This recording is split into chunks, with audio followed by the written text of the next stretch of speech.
Hello everyone, আজকে হলো শনিবার আর আমার শ্বশুরবাড়িতে আজকে বড় ঠাকুরের পুজো হচ্ছে, তারই প্রস্তুতি শুরু হয়ে গেছে। এখন 3টে মতন বাজে, 5টার সময় পুরোহিত মশাই আসবে আর আমি এখানে শাড়ি পরে একদম রেডি হয়ে নিয়েছি।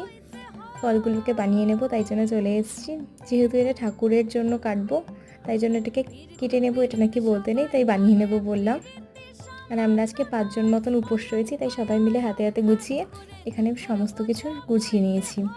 ঠাকুর মশাইও চলে এসছে আর আমি এবার চলে এসেছি ঠাকুর ঘরে, মানে আমাদের বাড়ির যে ঠাকুর ঘরটা সেখানে ঠাকুরকে একটু সাজিয়ে গুছিয়ে দিয়ে দিলাম। আর এই যে আমাদের ছোট্ট ঠাকুর ঘরটা, সেটাও তোমাদের সঙ্গে একটু শেয়ার করে নিলাম। আর এখন ঠাকুরমশাই পুজো করছে, এরপরে অঞ্জলি দেব। আর আমরা সবাই মিলে এখানে বসে রয়েছি।